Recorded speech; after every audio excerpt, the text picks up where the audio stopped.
Previously on Destiny. Well fought. You're here. We haven't got much time. Who are you? Why have you been watching us?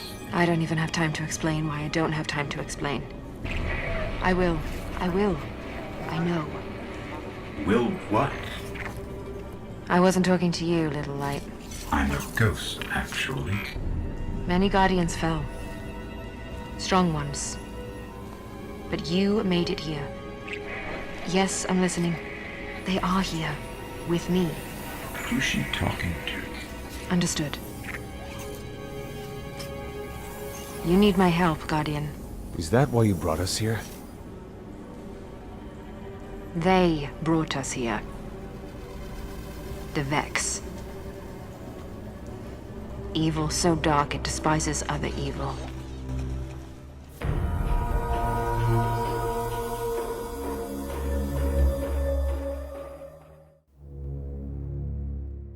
Can you picture it, Guardians? Imagine a universe where the Witness has achieved their goal.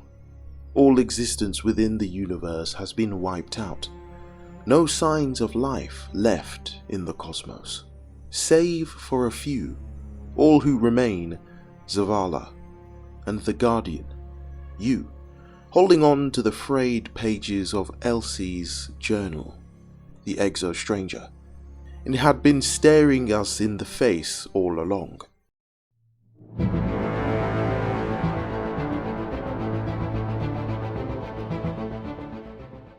Welcome back, Guardians.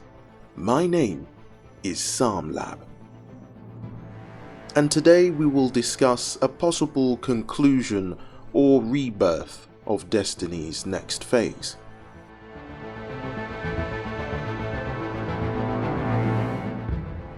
So, this is a little bit of an unscripted video, however I thought it would make sense to dive into this topic a little bit to give you guys an idea to prepare you for the final shape. So I have a list of bullet points and I will do my best to keep this as short as possible. But the first point is the Exo Stranger's timeline. For those of you who don't know, Elsie Bray is the sister of Anna Bray, part of the Clovis Bray family, and Elsie Bray, at some point in her history with the help of Clovis I, due to an illness, was offered the option to become an Exo, and so she became an Exo.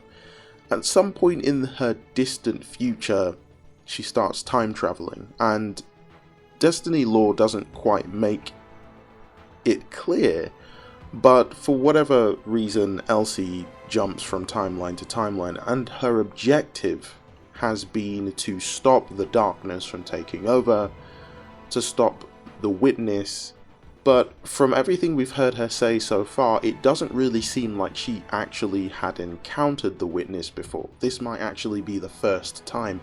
All she knew is that Guardians gave in to darkness, the solar system was destroyed, and many things went wrong, a la the Dark Future Lorebook, which are supposedly, quote-unquote, pages from Elsie's journal.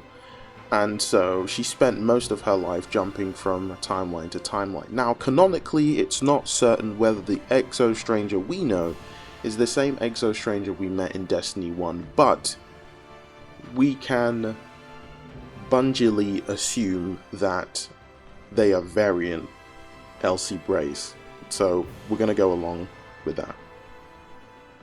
Next is the Vex. So something that hasn't ever been mentioned by any of the lore people or the Destiny lore community. Anyway, I digress. The Vex have been chasing Elsie Bray through time for a very long time, and that specific aspect of the Vex's history overall, whether you want to deal with Osiris and Saint 14 and the Spire and bringing Saint 14 back to life, which I'll get into in a minute, the Vex have been not only chasing Elsie through time, I would say they've been chasing multiple points through time where they believe they can gain access to greater power.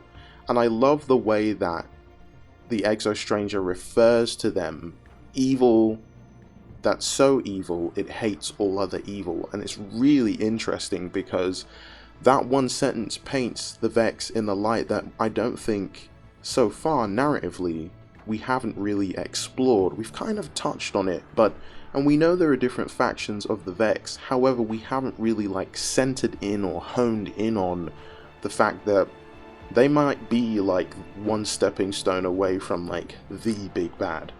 And the way that the narrative has been explained, even during Season of the Deep so far, has led us to believe, a la Book of Unveiling, that there is one tier level up, or maybe 2 tier levels up, in terms of what comes next in Destiny. And how the narrative team are going to unfold this is as much a mystery to me as it is to you. And I spend hours poring through texts, reading as much lore as I can. Osiris saved Saint 14 by, I'm going to summarize this as timey-wimey stuff. He messed with the timeline by going back and setting different things in motion in order to ensure that Saint 14 would be brought back to life. We are still bearing the consequences of those timeline changes. We haven't really seen Osiris and the Exo-Stranger discuss time. We kind of got little tidbits of it during Season of the Seraph, but we didn't really get any deep context. If I'm missing something, feel free to point this out to me, guys, because I'm not entirely sure whether there is. Maybe there's been an audio log that I just completely missed, or some sort of hint or teaser. Feel free to drop that in the comments.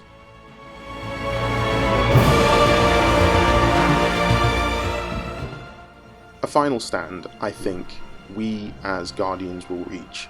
In the Dark Future lore book, there is one moment where everybody rallies together. The Cabal, I assume whatever's left of the Fallen, Elsie Bray, Anna Bray, Rasputin, actually, in exo form, which is really interesting. And we're talking full-on exo form, like walking around and in control of Callus's ship, the Leviathan, which has been retrofitted to essentially capture the Traveler. There were some blueprints that were made to be able to capture the Traveler, and that particular lore entry is pretty crazy, so I will link that in the description for those of you who would like to read it. But it is fascinating as an idea and as a concept. But in this one scene we have multiple Guardians, and well, we have whatever's left of Guardians, because at that point Zavala's like lightless, all the Guardians are lightless. I think his leg is broken. Ikora has sadly passed away, and there's so many other aspects of that story that just make it brutal. Eager to see humanity win, because at this point humanity has been all but ultimately destroyed. Of course, no Drifter, no Sloane, and no Eris Morn, because Eris Morn is the bad guy in that timeline, which is curious. Savathun didn't even turn out to be as bad as people thought she was going to be, compared to what Eris does in that particular lore entry. So, the Dark Future paints a picture of us losing, and I think it's fascinating because I wondered, with how the story has been set up in Season of the Deep moving forward, and the idea of Savathun being resurrected by Umaru, is that like a win-lose-win situation where we win by losing and we lose by winning? In the sense of that we're having to put our trust in somebody who is untrustable, essentially. Who is honest when needs to be, but doesn't really, that's not the card that she leads with. She leads with deception. She is Loki. Savathun is the Destiny version of Loki. The only other person who might fit the description of Loki would probably be the Drifter, because you're not sure if the Drifter is actually being true or he's just being candidly advantageous and always has an ulterior motive. And I think Gambit is one of those situations where he just is still doing Gambit, still doing his research. He loves Eris, he's in love with Eris, and Eris Morn is in love with him. And we've seen some form of redemption and familiarity and unity between the two of them. And they embody a lot of what Destiny has began to become. Not really sure if the Drifter is like completely reformed, because I think an overly soft Drifter would be narratively dangerous in the sense that he would become boring, and he represents a faction, he represents the future of what Destiny could be as one of the first Guardians to wield both dark and light, albeit we've only seen him wield stasis in a very limited form. We haven't seen him wield it like the way Eris does, or even Elsie Bray. So if the Witness wins, then what? This is the question, right? This is the big question mark.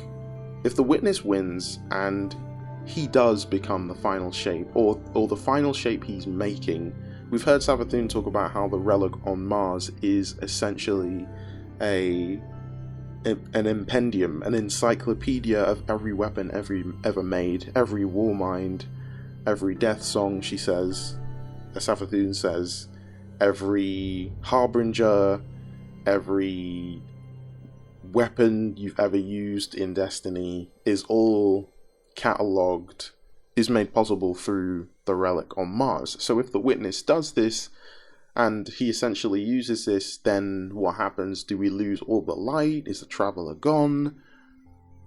Do we as humanity lose Earth? Do we end up moving to another universe? And this is where it gets fascinating. This is where we get outside of uncharted territory.